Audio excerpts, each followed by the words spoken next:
नमस्कार, मैं ऋतु Tomar. News state के डिजिटल प्लेटफॉर्म पर आपका स्वागत है। बात करेंगे उस मीटिंग को लेकर जो कि आज जिसके लिए एक विज्ञप्ति जारी किया गया है, यानी कि तमाम जो मंत्री हैं और स्वतंत्र प्रभार वाले जो मंत्री हैं वो इस बैठक में शामिल होंगे। बता दें कि आपको ये मुख्यमंत्री आवास 5 कालिदास मार्ग पर मीटिंग होगी 10 उपचुनाव सीटों को लेकर जिन पर चुनाव होने वाले हैं। जाहिर तौर पर मीटिंग बहुत इंपॉर्टेंट है और मीटिंग होगी गुरुवार के दिन। हालांकि इसको लेकर आज जानकारी दे दी गई है, तो तमाम मंत्री इसमें शामिल होंगे। कई तरह के मुद्दे हैं जिन पर इस मीटिंग में चर्चा होगी। क्या वो मुद्दे होंगे, किनको लेकर बात होगी, इसके बारे में जानकारी देंगी सोनी, जो कि हमारे साथ इस वीडियो में जुड़ेंगी और ये बताएंगी कि आखिर इस बैठक के मुख्य मुद्दे क्या रहेंगे और किस तरह से रणनीति उपचुनाव को लेकर बनाई जाएगी। देखिए, जैसा कि यूपी में होने वाले हैं 10 सीटों में उपचुनाव, इसको लेकर योगी आज बैठक करेंगे और बैठक में वो तमाम तरह के मुद्दों पर चर्चा करेंगे। सबसे पहले वो इसमें ये चर्चा करने वाले हैं कि हालांकि अभी किसको क्या सीट दी जाएगी इसके बारे में भी जानकारी सामने नहीं आई है, लेकिन उन्होंने ये कहा है कि उन्होंने ये कहा है कि पहले 2017 से पहले जो परीक्षाएं होती थी वो पारदर्शी नहीं होती थी। जैसा कि अभी यूपी पुलिस भर्ती परीक्षा हुई, उसमें कोई भी पेपर लीक का मामला फिलहाल सामने नहीं आया था।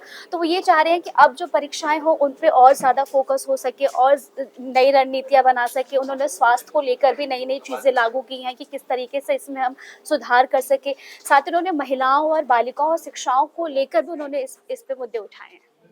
बिल्कुल, देखिए ये तमाम बातें तो हैं ही जिन पर चर्चा होगी, लेकिन ये जो बैठक जिसको लेकर हमने आपको जानकारी दी है, 5 कालिदास मार्ग पर ये बैठक होनी है, जिसमें मंत्रियों के साथ में राज्य मंत्री, स्वतंत्र प्रभार व राज्य मंत्री को बुलाया गया है। मुख्यमंत्री कार्यालय ने बैठक को लेकर एक पत्र भी जारी कर दिया था और सूत्रों के हवाले से जानकारी मिल रही है कि इस बैठक में सदस्यता अभियान को लेकर बातचीत होगी। इसके साथ ही स्वच्छता पखवाड़ा को लेकर बातचीत होगी। उपचुनाव को लेकर तो देखिए है ही फोकस, क्योंकि बहुत ज़रूरी ये चुनाव है और क्योंकि जो आगे आने वाले विधानसभा चुनाव है उसका सेमीफाइनल माना जा रहा है इन चुनावों को।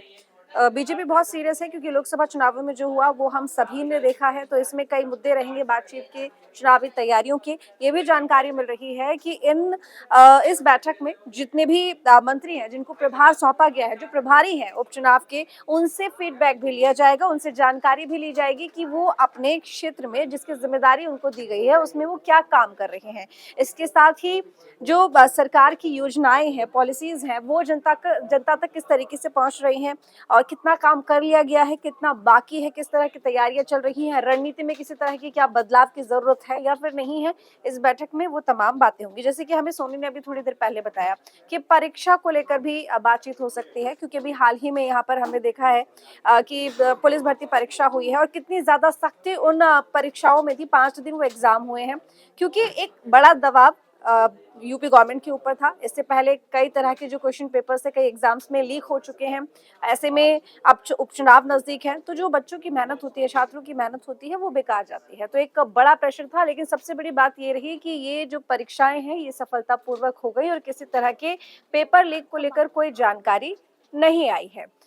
पर इसके अलावा और भी कई बातें हैं जिन पर हम प्रकाश डालेंगे। मेरे साथ में अब यहाँ पर पंकज जी जुड़ेंगे इस वीडियो में, जो कि आगे की जानकारी देंगे।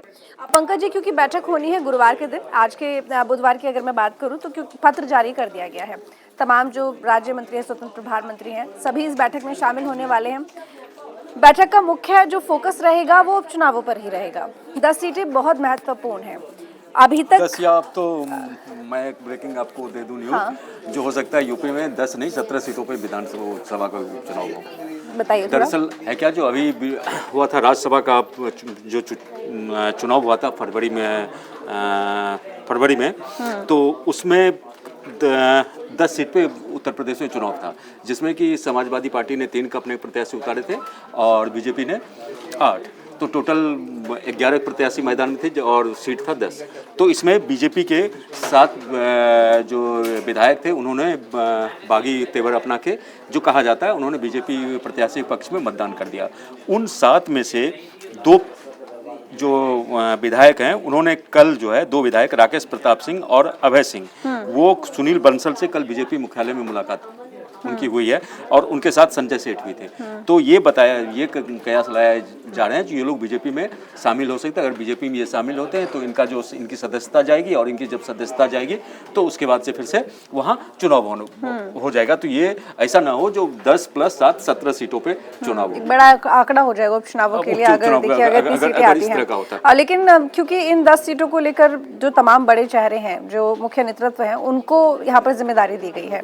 अब क्योंकि इन उपचुनावों को लेकर तैयारियां तो पहले से ही चल रही हैं, लेकिन जनता तक उन योजनाओं को पहुंचाने की जो जिम्मेदारी है वो भी बड़े नेताओं पर होती है कि आखिर कैसे आप जनता के बीच में वो संदेश दे पा रहे हैं कि हम उनके लिए काम कर रहे हैं। लोकसभा चुनावों में फेलियर, जो लोकसभा चुनाव में जो कमियां रह गई और उसका जो इनका जो रिजल्ट, उसके बाद जिन्होंने इस पे मंथन किया, जो चुनाव में क्यों उत्तर प्रदेश में हमारी स्थिति कमजोर हुई और हम क्यों सबसे बड़ी पार्टी 63-62 सीट से हम 33 सीट पे आ गए, 61 सीट से हम 33 सीट पे हम आ गए।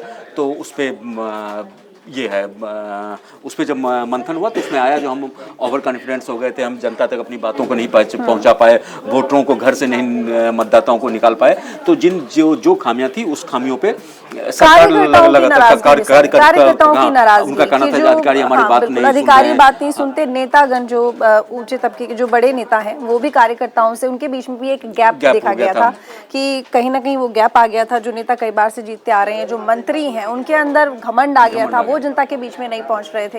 ये तमाम बातें सामने आई जिन पर काम करने की जरूरत अब है और शायद इसी को लेकर कड़ा संदेश भी इस बैठक में तो दिया देखिए ना आप, जो उन्होंने क्या किया, सुपर 30 उन्होंने बनाया एक, मतलब 30 जो मंत्री हैं योगी सरकार के, उनको जिम्मेदारी दी गई, 3-3 में ब्लॉक में बांटा गया। उसके बाद योगी आदित्यनाथ खुद 2 सीट पे, उसके बाद उस दोनों उप मुख्यमंत्री को, उसके बाद से प्रदेश अध्यक्ष को, तो इस तरह से सभी लोगों को 2-2 सीट दे के ये किया गया। और लगातार सीएम योगी, जो अभी चुनाव की तारीख का भी ऐलान नहीं हुआ, लेकिन सीएम योगी एकदम चुनावी मोड में है। बेसिकली है क्या, देखिए ये जो चुनाव है 10 सीटों पे उपचुनाव जो होना है, मुझे लगता है जो महाराष्ट्र और झारखंड के जो विधानसभा चुनाव का तारीख आएगा उसी में हो सकता है।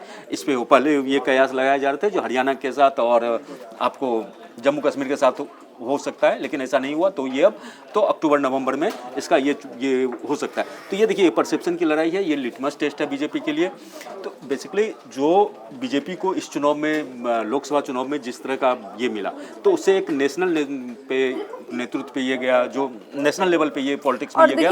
ये जो आप बात अयोध्या आप हार जाते हैं तो अयोध्या आप हार गए, और यूपी एक ऐसा स्टेट है अगर उसकी आपने सीटें कम कर दी तो आप केंद्र में हल्के हो जाएंगे, जो बीजेपी के साथ भी हुआ, क्योंकि अकेले वो बहुमत में सरकार नहीं बना सकती, नहीं बनाई। वो एनडीए पूरा दल है जो कि सरकार बना पाया है, जिसके पीछे एक बड़ी वजह यूपी ही है, क्योंकि यूपी में जो आपका जो सीट का रेशियो था जो कम हो गया, आपको एक बड़ा डेंट लगा, जिसका नुकसान आपको केंद्र में उठाना पड़ा है। अब 17 सीटों पर अगर बीजेपी अच्छा प्रदर्शन कर लेती है, तो फिलहाल 10 माफ कीजिएगा 10 सीटों पर, और अगर सीटें बढ़ जाती हैं, अगर इन सीटों पर अच्छा प्रदर्शन कर लेती है तो बीजेपी के लिए बहुत बड़ी बात बीजेपी के। देखिए अगर आप उस लिहाज से देखिए तो बीजेपी के इसमें 5 सीट है, 10 में से 5 है, 5 में से बीजेपी की 3 है और 2 उनके, बीजेपी की 4 है और एक इनका है, आरएलडी का है।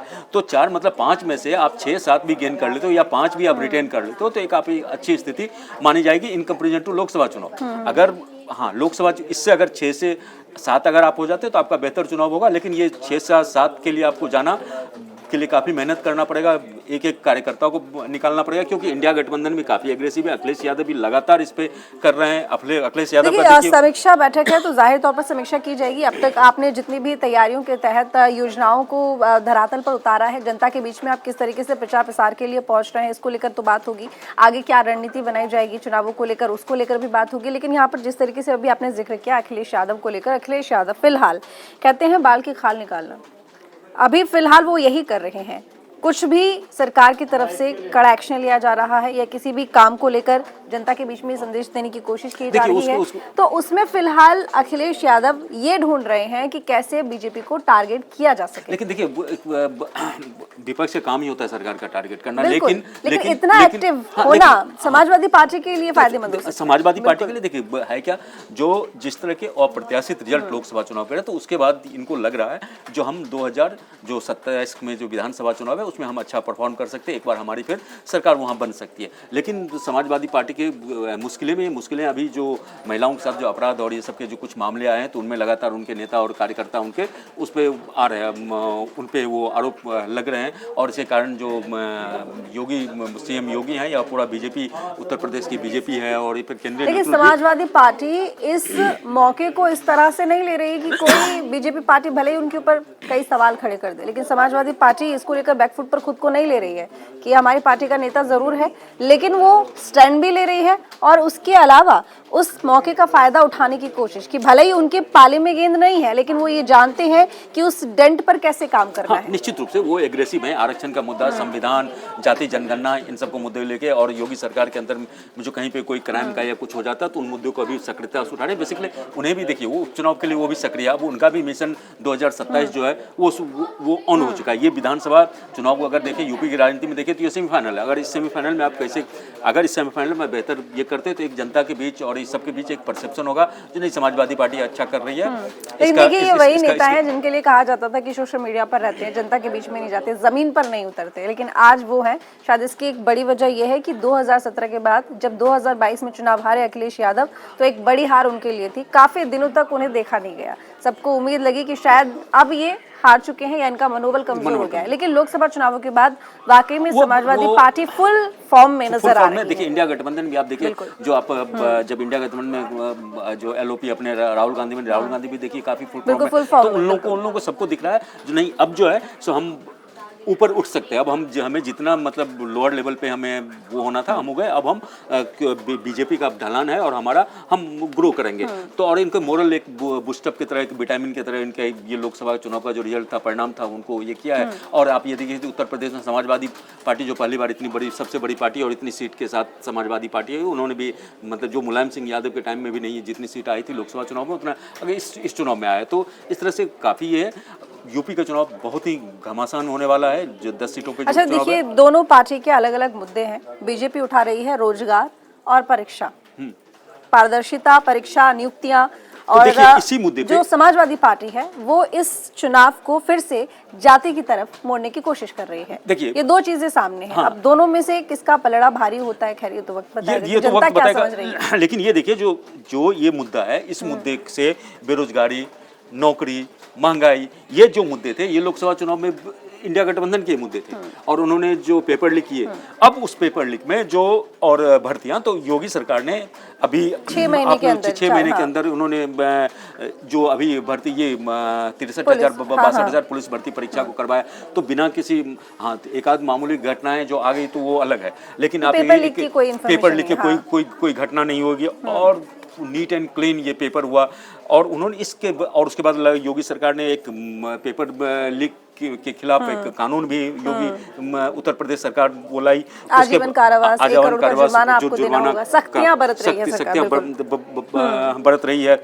उसके बाद से आप ये देखिए 6 महीने में 40,000 भर्तियां निकालने की बात भी कही जा रही है। जो हम 2 साल में 2 साल में अगले 2 साल में हम 2 लाख रोजगार देंगे। तो इन सब मुद्दों को लेके जो कमियां थी जिस पे विपक्ष हावी हो रहा था लोकसभा चुनाव, उन कमियों को दूर करने का सीएम योगी कोशिश कर रहे हैं। लगातार जनता से आप देखिए उत्तर प्रदेश में लगातार वो जो मुख्यमंत्री का जो अपना जनता दरबार होता है, जनता दरबार भी वो कर रहे हैं। ऑन स्पॉट वो उसको ये दे रहे निर्देश दे रहे हैं अधिकारियों को जो इसके साथ ये होना चाहिए, मतलब न्याय होना चाहिए या जो भी इसमें कानूनी प्रक्रिया है वो फॉलो होना चाहिए। तो योगी सरकार निश्चित रूप से कानून व्यवस्था पे को लेके भी जो सवाल उठ रहे थे क्राइम के ग्राफ को लेके, तो उस पर भी योगी सरकार काम करे। हाँ अभी जो इनकाउंटर ये सुल्तानपुर वाला इनकाउंटर है उसको लेके जरूर मंगेश यादव को लेकर जरूर सवाल उठ रहे हैं, लेकिन कानून तो कानून है। बिल्कुल देखिए अब क्योंकि समीक्षा बैठक है और कालिदास मार्ग पर ये समीक्षा बैठक है उपचुनावों को लेकर, शाम 4:30 बजे लगभग ये बैठक होगी 12 सितंबर को।